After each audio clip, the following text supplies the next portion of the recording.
Pendant 13 ans, ils ont parcouru le monde entier, depuis l'Asie jusqu'à l'Amérique du Nord, en passant par l'Afrique. Aujourd'hui, ces deux écrivains voyageurs s'installent en Ukraine. Ils découvrent un pays inconnu et cherchent à se rendre utiles. Vous écoutez le podcast « L'Ukraine face à la guerre ». Ce podcast est enregistré en Ukraine et par des Ukrainiens.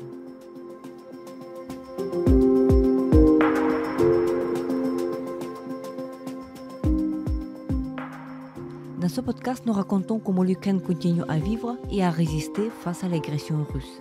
Nous proposons des analyses, mais aussi des témoignages.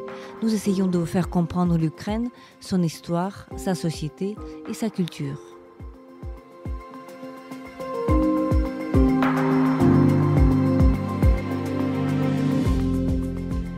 Je m'appelle Tetiana Ogarkova, je suis universitaire et journaliste, responsable du département international à l'Ukraine Crisis Media Center, une ONG dont la mission est d'informer le public étranger sur l'Ukraine.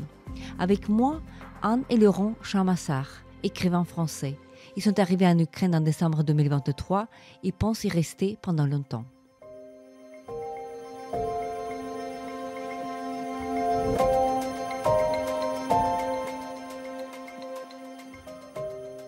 Bonjour Laurent, bonjour Anne. Tout d'abord, je suis très heureuse de vous accueillir dans notre podcast L'Ukraine face à la guerre.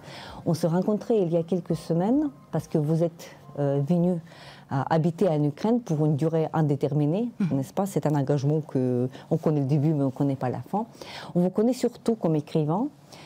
Écrivain voyageur, vous êtes français tous les deux, mais vous avez passé une grande partie de votre vie en voyageant dans le monde entier. Vous avez vécu dans 60 pays différents.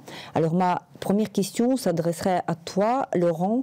Est-ce que tu peux résumer votre parcours à vous deux? Pourquoi déjà partir de la France, qui est un très beau pays? Pourquoi faire des voyages votre mode de vie? Merci Tetiana, c'est un grand honneur de parler face à toi aujourd'hui. Pour résumer rapidement, nous nous sommes rencontrés il y a presque 20 ans maintenant, 17 ans. Nous avons tout de suite mis la littérature au centre de notre couple. Donc nous avons commencé à écrire à quatre mains depuis le début, depuis que nous nous sommes rencontrés. Et puis, parallèlement à cette écriture en couple, il y a eu le projet de partir. Un long voyage qui a duré 13 ans à travers le monde entier, sur l'Asie, l'Afrique et puis l'Amérique. C'était un voyage qui combinait la littérature, la découverte du monde et le sentiment de liberté en une sorte de désamarrage fécond, toujours axé autour de l'écriture. Donc vous avez publié déjà 5 livres, oui, n'est-ce pas, sur le sujet. Voilà, c'est-à-dire que ce voyage qui a duré 13 ans, à travers donc, des environnements très différents, l'Asie, l'Afrique et l'Amérique, lors duquel nous avons toujours écrit, mais sans jamais publier, puisque nous étions sur la route et dans des réalités, des mondes très éloignés de la France et de la publication française.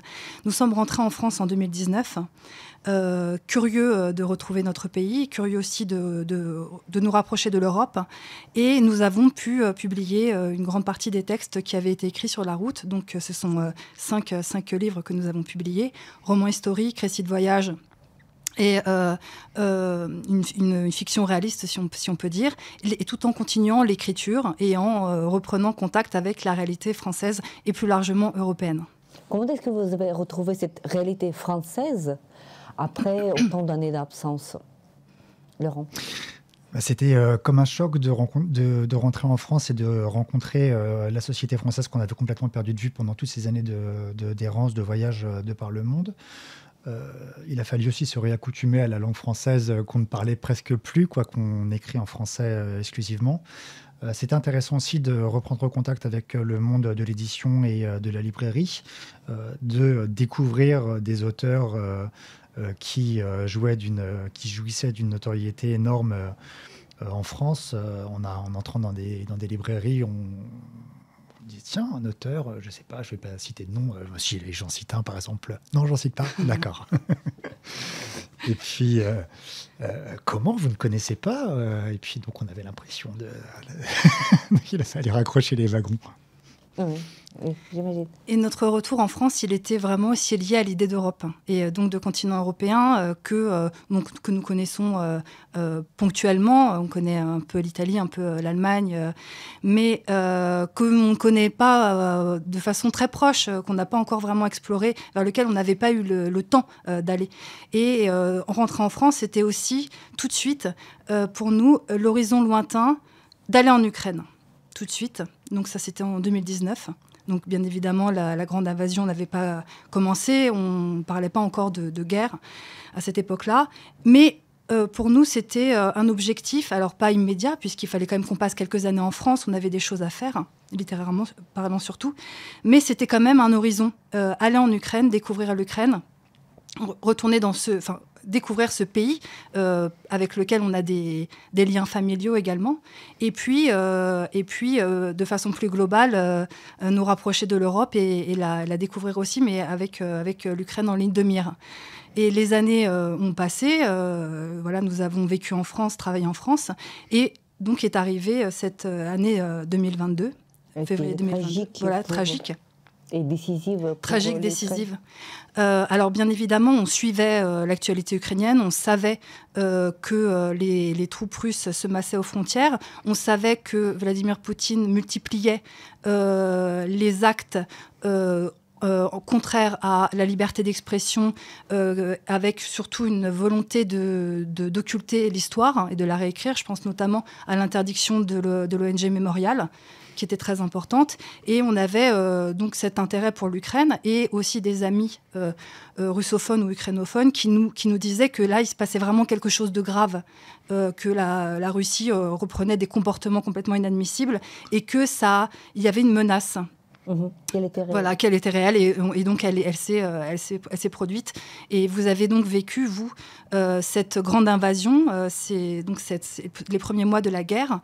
Lorsque nous les avons vécus de loin, nous étions très frustrés, nous nous sentions très impuissants et nous avions le désir d'aller en Ukraine, d'y aller à ce moment-là, pour faire front, pour être avec les Ukrainiens en Ukraine, pour résister à notre échelle, bien sûr, pour être à ce moment-là de l'histoire ukrainienne. Et nous ne le pouvions pas, puisque nous avions des engagements et nous ne pouvions pas rompre des choses que nous avions amorcées. Il y a donc eu cette frustration. Donc avec suivre à distance cette guerre horrible, l'apprendre mais sans de loin et sans la vivre ou pouvoir s'en approcher, et avec donc de plus en plus la certitude que l'on irait en Ukraine dès qu'on pourrait. Dès qu'on aurait recouvré notre entière liberté. Et ça a été donc le cas en décembre 2023. Donc nous avons tout quitté en France pour arriver en Ukraine et pour découvrir la réalité de la guerre et apporter notre soutien à notre mesure.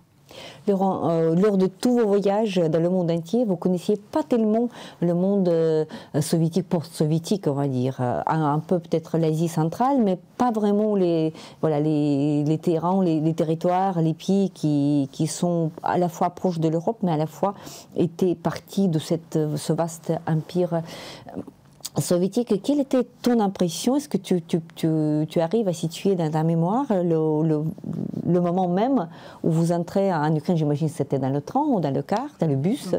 Voilà. Quelle impression ça faisait à vous, les grands voyageurs, qui vous êtes habitués un peu à tout, mais c'est quand même très différent, l'Ukraine, un pays en guerre. Oui.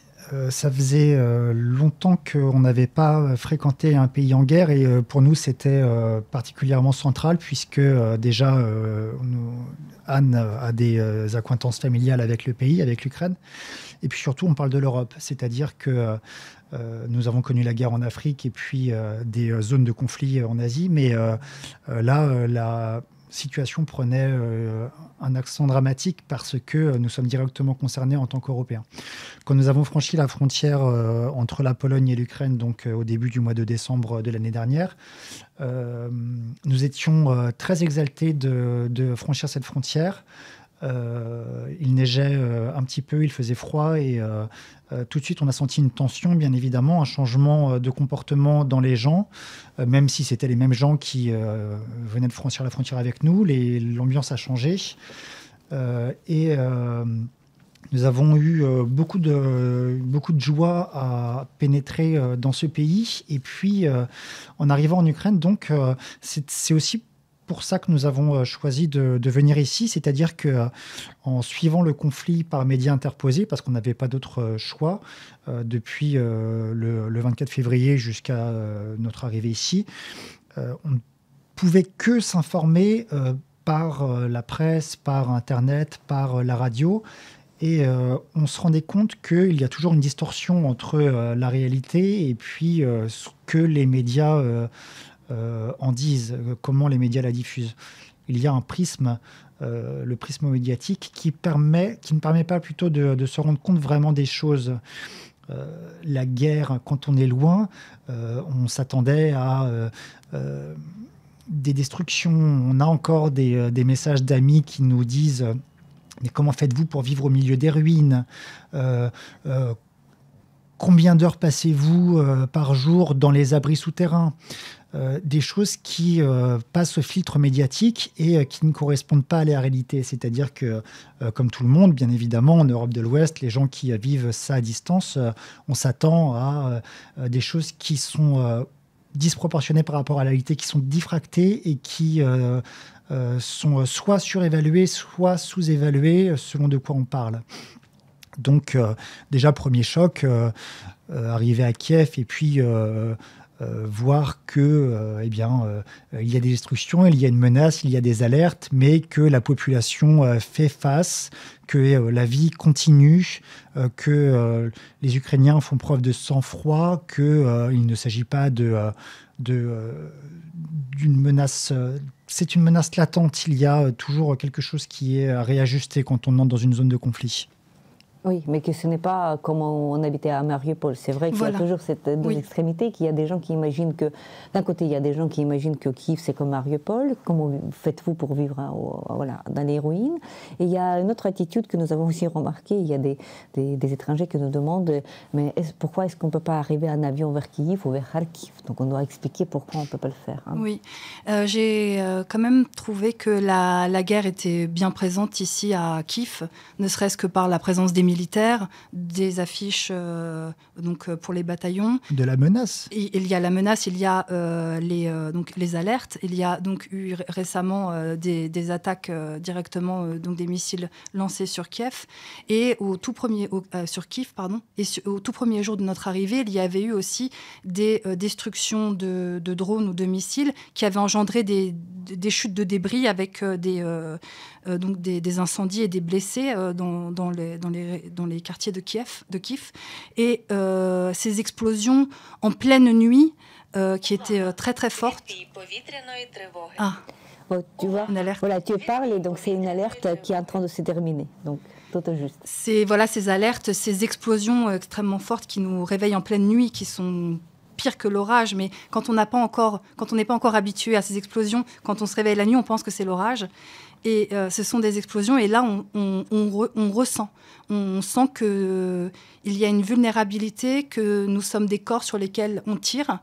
On commence à ressentir la guerre, et on la ressent aussi donc, dans les regards, dans les expressions, et bien évidemment de plus en plus quand on prête attention au récit des gens, et quand on s'approche de la ligne de front, ou qu'on va dans des zones qui ont directement qui ont été occupées ou qui ont récemment vécu des combats.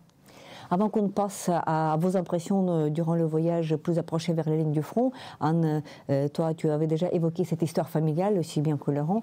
Est-ce que tu peux nous raconter déjà ce qui te relie, toi, à l'Ukraine ? Quelle est déjà cette histoire familiale ? Oui, bien sûr. Alors, cette histoire familiale, elle se résume aujourd'hui en une pièce de tissu qui est un vyshyvanka qui a été transmis par ma grand-mère à ma mère et qui me l'a elle-même transmis. Donc, c'est une blouse traditionnelle qui fait partie de la famille. Cette grand-mère, donc Valentina Panchenko, était donc ukrainienne, née en Crimée, près de Simferopol. Elle est née dans les années 1920. elle est assez tôt devenue orpheline. Elle était russophone, donc sans doute, c'est lié aussi sans doute à la russification de cette partie de l'Ukraine. Elle était russophone, elle a vécu, quand elle avait une dizaine d'années, la famine, qui n'était pas le Holodomor à proprement parler, mais qui a quand même sévi en Crimée. Et quand elle a eu 20 ans, cette jeune Ukrainienne s'est engagée avec sa sœur dans l'armée soviétique pour être infirmière. Et elles ont tout de suite, à l'entrée, dès le début de l'entrée du bloc soviétique dans la guerre, elles ont tout de suite été au siège de Sébastopol. Et elles ont vécu le siège en tant qu'infirmières, donc elles ont vécu aussi des situations terribles de guerre sous les bombardements, avec beaucoup de morts et de blessés. À la fin de ce siège, ma grand-mère a été capturée par les troupes allemandes, déportée en Allemagne. Et elle a vécu donc 3 ans dans des camps de prisonnières en Allemagne. Pendant ces 3 années, elle a tenté 3 fois de s'échapper des camps. Et par 3 fois, elle a été recapturée et elle a évité le pire, mais elle n'a pas réussi à recouvrer complètement sa liberté. Lors de la libération des camps par les Américains en 1945, elle s'est retrouvée donc avec sa sœur Nina. Elles se sont retrouvées donc 2 Ukrainiennes d'une vingtaine d'années, perdues au cœur de l'Europe, ayant vécu la guerre, donc traumatisées. Et donc, que faire ? Nina a choisi de retourner en Crimée. Donc, elle est retournée près de Simferopol, où elle a eu une descendance. Donc, il y a de la famille là-bas. Et ma grand-mère a, elle, rencontré un prisonnier français, qui était, lui, donc prisonnier en Allemagne. Ce prisonnier français, c'est mon grand-père. Et tous les deux sont rentrés en France et ont eu leurs enfants. Et donc, la famille s'est développée en France. Cette grand-mère-là, elle m'a transmis énormément de choses dans la douceur, une approche très, très particulière à sa zone géographique, bien que à l'époque, on n'ait jamais dit qu'elle était ukrainienne, on disait qu'elle était russe. Voilà, parce que je pense qu'elle parlait russe, c'était compliqué, on était encore sous l'Union soviétique, etc. Donc il y a aussi tout ce mystère, tout ce problème, tout ce... Pourquoi on ne disait pas qu'elle était ukrainienne alors qu'elle avait son nom ukrainien, elle avait son histoire ukrainienne. Et c'est aussi pour ça qu'on est ici, pour mieux comprendre et pour retourner sur ces traces-là. Et essayer de faire aussi un peu de lumière sur beaucoup de choses qui ont été occultées. Pardon. Dieu fasse qu'on puisse aller à Simferopol, montrer le Vichy-Vonka, retrouver la famille. Oui, parce qu'il y a un reste de la famille, n'est-ce pas, de cette autre branche, c'est sa sœur. Voilà. Fait. Et ta grand-mère, elle n'a jamais rentré en Crimée durant sa vie? Alors, elle y est allée dans les années 80, donc c'était encore l'URSS. Elle a pu y aller, c'était très compliqué, elle était très surveillée, bien sûr. Et elle a retrouvé donc sa famille, sa sœur, ses nièces. Et donc là, ça a été un choc aussi pour elle de voir la réalité, l'état de grande pauvreté, de grande misère dans lesquels cette branche de la famille vivait. Donc comparé à elle, sa situation en France, où elle avait vécu une ascension sociale. Donc ça a été très, très fort pour elle, bien que difficile, parce qu'elle était suspectée. Il fallait tous les jours qu'elle aille au poste de police. Et en rentrant... avec de gros pots de miel, des gros pots de conserve. Elle est revenue, mais amère aussi, bien évidemment. Elle n'a pas connu la Crimée libérée du joug soviétique. Et puis ensuite, après la fin de l'URSS, une de ses nièces, donc une fille de sa sœur, Alla, est venue en France. Donc elle a découvert la famille, elle a découvert la France, et elle était très étonnée des routes, puisqu'on leur avait toujours dit pendant l'Union soviétique qu'il n'y avait pas de route en Occident. Oui, et que c'était un privilège, c'était le privilège des travailleurs soviétiques. Et que et donc elle était très étonnée, puisqu'elle elle déconstruisait un de ces nombreux mensonges dans lesquels l'Empire soviétique a maintenu la population, et puis des mensonges qui continuent aujourd'hui en Russie. C'est une façon qui oui, c'est la propagande russe, elle continue la propagande de manière absolument incroyable en Russie actuelle. Oui. Laurent, une question à toi. Donc, on comprend que pour Anne, l'engagement est plus évident, plus clair, parce que voilà, c'est aussi une histoire familiale. Pour toi, c'est peut-être moins explicite, mais à la fois, est-ce qu'il y avait quelqu'un de vos familles qui vous disait, mais vous êtes fous d'aller en Ukraine, il y a la guerre là-bas, on sait que vous êtes voyageurs, on sait que vous n'êtes pas des gens qui tenaient sur place, on a déjà accepté ça, mais pourquoi partir dans un pays, délibérément, partir dans un pays en guerre? C'est simple. Disons que regardons la population ukrainienne, regardons le courage dont les Ukrainiens font preuve jour après jour et heure après heure, que ça soit dans les zones occupées, quoi qu'on ne sache pas ce qui se passe vraiment, ça doit être très très dur là-bas, sur la ligne de front et même plus loin à Lviv ou à Kiev. C'est un peuple qui est admirable et depuis que nous sommes ici, nous n'avons de cesse de noter les preuves du courage dont vous faites preuve. C'est vraiment admirable et nous avons beaucoup beaucoup d'estime et d'admiration pour le peuple ukrainien et pour l'Ukraine en tant qu'idée. On sentait en étant en France qu'il y avait une sorte de sous-estimation de ce qui se passait en Ukraine et on avait, moi en tout cas personnellement, j'éprouvais parfois une sorte de honte ou de remords ou de malaise à me savoir ici en sécurité en France, bien à l'aise et de vivre ce conflit à distance par procuration derrière une radio, derrière un écran d'ordinateur et je pense que ce remords, ce malaise ou cette honte, nous ont décidé et aller au plus près de la souffrance ukrainienne pour la partager et puis pour la connaître. Ça nous semblait le minimum à faire, étant donné que nous n'avons pas les capacités ni l'expérience pour rejoindre les forces armées.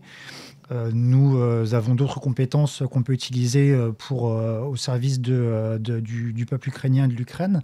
Je pense que c'était le minimum quand même de partager ses souffrances, de voir la réalité en face, d'essayer de comprendre le peuple qui est un peuple frère et un peuple européen qui est destiné, pour nous en tout cas, qui fait partie de la famille européenne. Je pense que c'était soit une forme de lâcheté, soit une forme de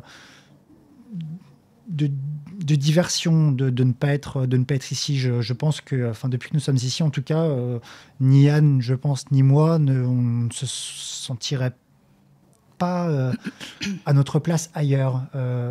Je ne me verrais pas en France ou même en Hongrie ou en Grèce ou en Roumanie. Je pense qu'on a vraiment notre place ici, pour le meilleur et pour le pire. Mmh. Vous avez l'habitude de rencontrer des gens de peuples très différents, j'imagine, avec votre expérience, avec tous vos voyages, vous vous adaptez à cette communication. Est-ce que vous avez remarqué quelque chose de particulier, de différent, de ce que nous, les Ukrainiens, on ne se rend pas compte? En quel sens est-ce que les Ukrainiens sont différents d'autres peuples que vous avez rencontrés lors de vos voyages qui étaient très, très nombreux? Est-ce qu'il y a une certaine particularité ou pas? Alors, la particularité, nous, on découvre aussi l'Ukraine vraiment en situation de guerre. Donc, on vous découvre dans une situation d'agression, d'urgence, de douleur et surtout de résistance. Moi, je dirais que c'est la résistance. L'Ukraine a résisté au premier jour de la grande invasion, alors que personne ne pensait que c'était possible.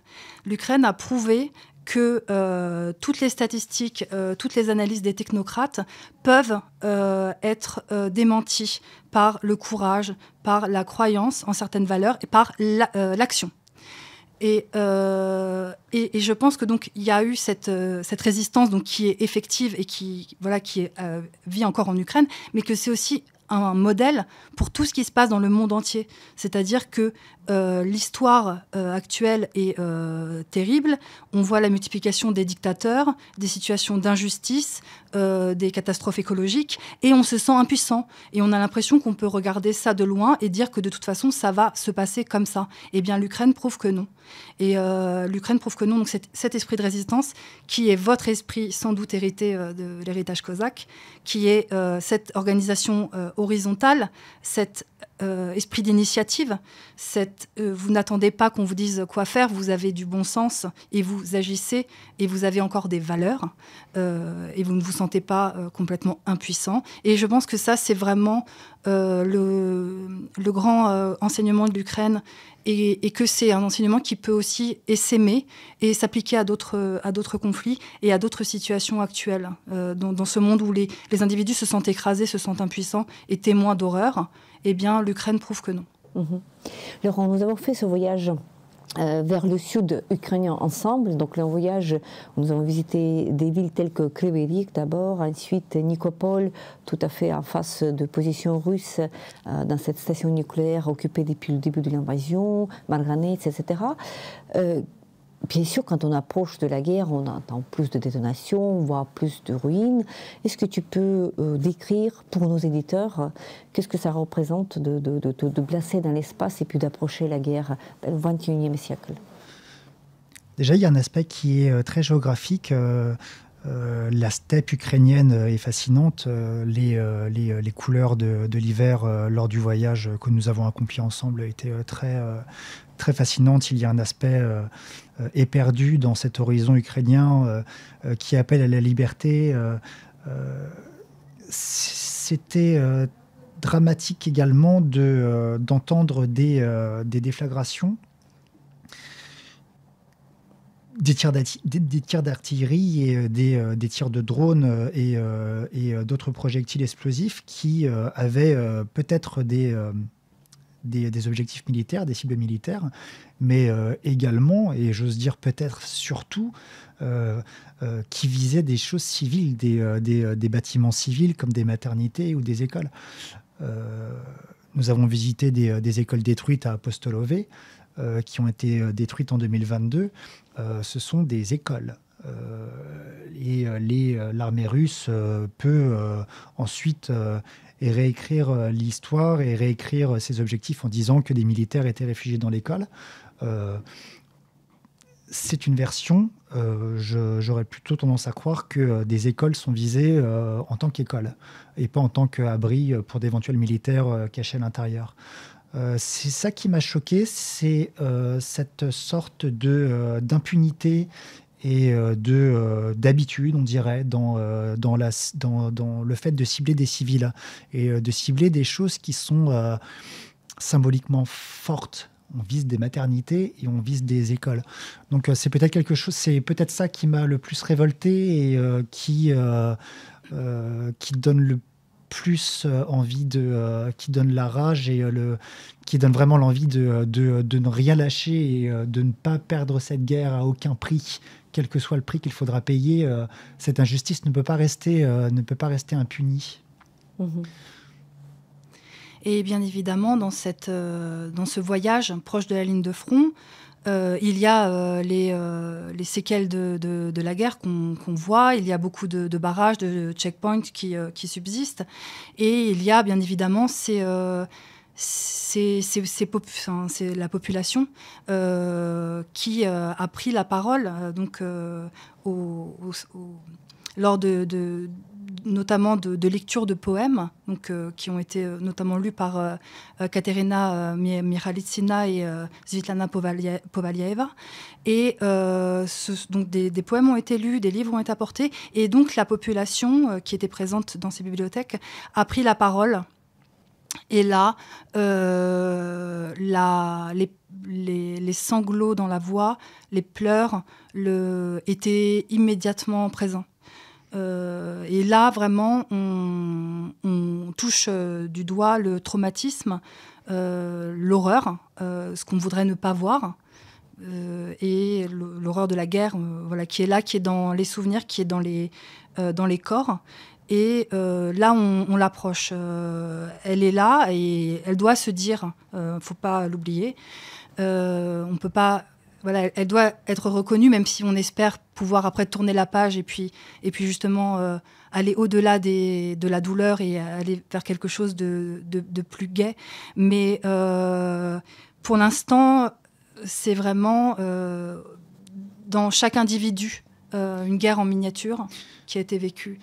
D'ailleurs, les témoignages qu'on a pu récolter en votre compagnie, à Nicopole ou à Kriviri, etc., sont d'autant plus flagrants que ces gens s'exprimant en ukrainien, une langue que nous commençons à apprendre tout juste et que nous sommes très très loin de comprendre et de manier efficacement, mais on comprenait quand même ces témoignages, c'est-à-dire que quelque chose passait, hors les trémolos dans la voix, hors de l'aspect tendu, tragique et ruiné qui passait dans les voix.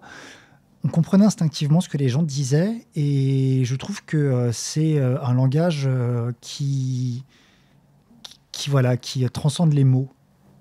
Qui transcende les langues. Et je me rappelle très bien d'ailleurs que vous étiez tous les deux en larmes carrément après les témoignages. On se posait les questions comme ça. Pourquoi? Parce que vous n'avez pas compris ce qu'ils racontaient des témoins, des femmes racontaient des choses atroces, mais vous n'étiez pas censé de tout comprendre, mais tellement voilà, mais l'émotion passait. Donc c'est voilà, il y a eu cette langue universelle du corps, de l'émotion, et vous avez quand même réussi à déduire de tout ce contexte ce qui se passait, ce qui était important pour des gens qui étaient sur place. Est-ce que vous les deux, il y avait des moments un peu dangereux, parce que quand on était par exemple à Nicopole, à un moment de prendre cette photo, il y avait des explosions. Est-ce que vous avez eu peur? Qu'est-ce que ça représente pour vous d'avoir peur dans un pays en guerre? Alors non, la peur est hors de propos. Nous sommes des visiteurs, nous sommes civils. En tant que civils, on peut très bien viser, bien sûr, hein, mais la peur est hors de propos. Il y a tant d'Ukrainiens qui s'exposent tous les jours au front, qui résistent dans les territoires occupés, qui se battent, qui prennent le fusil, qui s'approchent du danger. Tous ces gens qui participent à des missions d'ONG pour aller récupérer des civils ou pour aller livrer de la nourriture, etc. Il y a des gens qui s'exposent beaucoup plus que nous, et ce sont des exemples et des modèles. Et on ne peut pas avoir peur comparé à ces gens-là. C'est impossible. Ce serait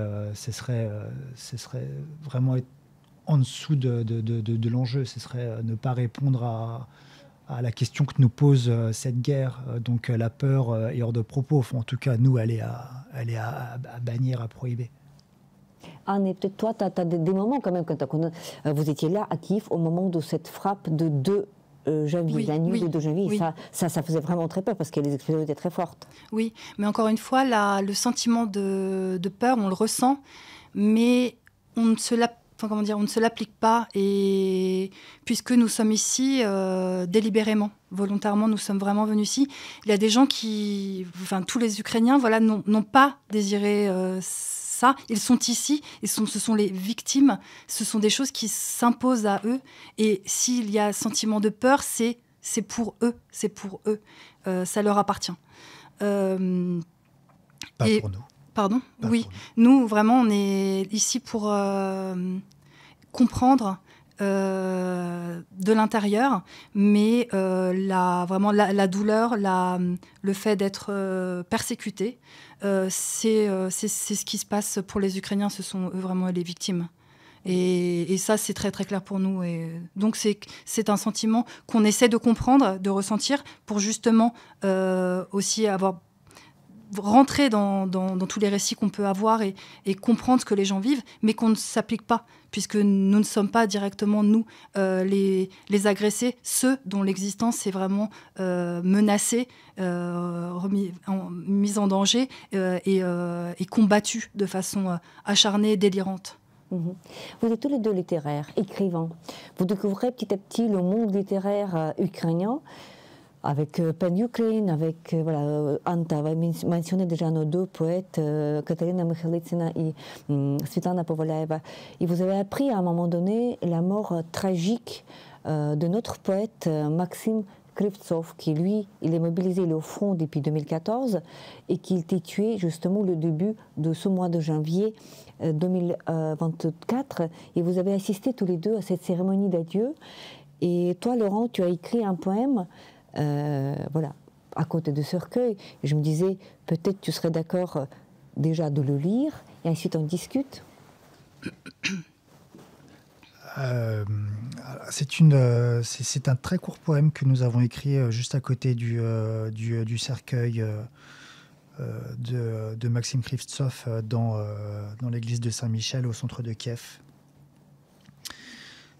Mon pauvre ami, il a fallu la guerre. Il a fallu la guerre, cela, ta mort et ton cercueil, pour que je connaisse ton visage. J'avais 8 ans quand tu es né. J'aurais aimé ne jamais te connaître ainsi, car nous serions tombés amis, avec ta moustache, tes poèmes et ton chat, si l'on s'était connus autrement, en ce lieu, étrangers l'un à l'autre. Je te vois dans ton temple, tu ne peux plus même me dire bonjour, et je ne peux que te dire adieu. Alors lui, Maxime Krivtsov, on ne le connaissait pas. Hélas, on n'a pas eu l'opportunité de faire connaissance, car oui, sinon ce serait devenu sans doute notre ami. Il est mort avec son chat le 7 janvier et il a été enterré donc la semaine dernière. C'était le 11 janvier. Oui, le 11. Oui, le 11. Et c'est peut-être le moment qui, pour moi, m'a le plus bouleversé depuis que nous séjournons ici.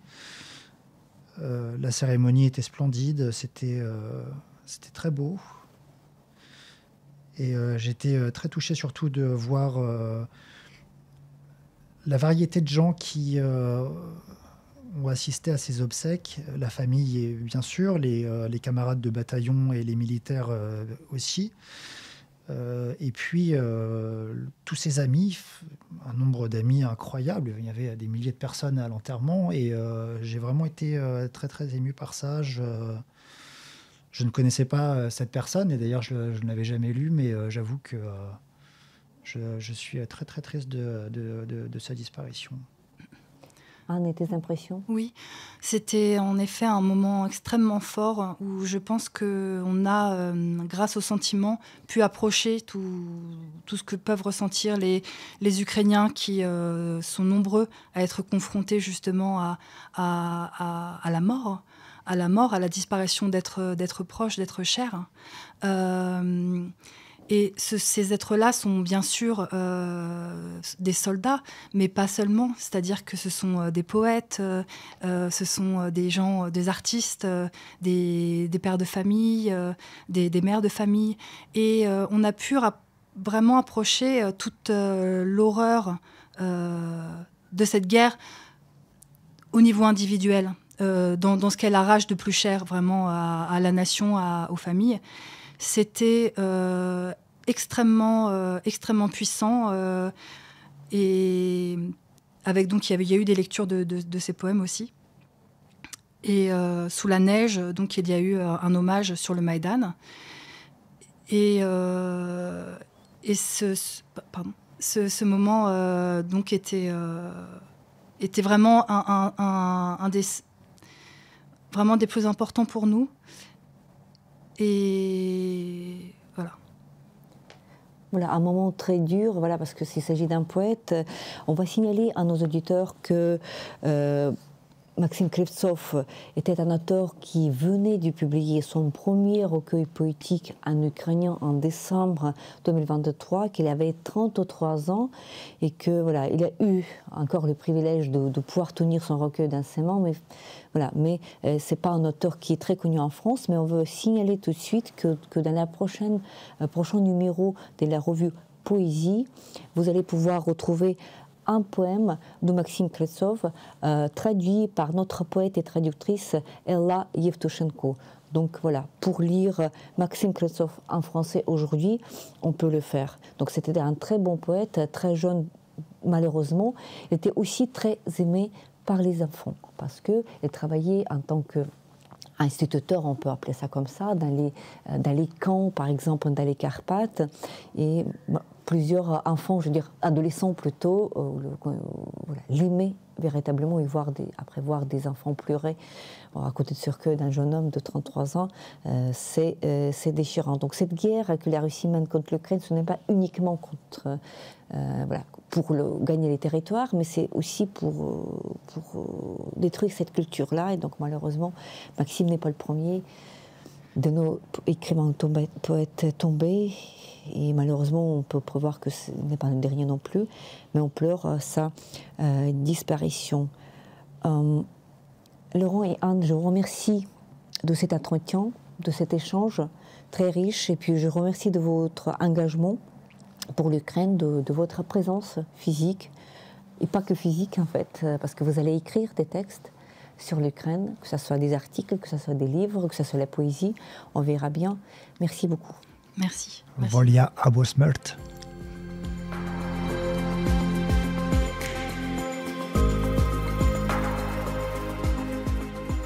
C'était le podcast L'Ukraine face à la guerre. N'hésitez pas de partager cette émission. Nous n'allons pas tarder à enregistrer et diffuser d'autres épisodes. Je m'appelle Tetiana Ogarkova, j'étais accompagnée par Anne et Laurent Chamassar, écrivains voyageurs français installés en Ukraine depuis décembre 2023. Restez avec nous et soutenez l'Ukraine.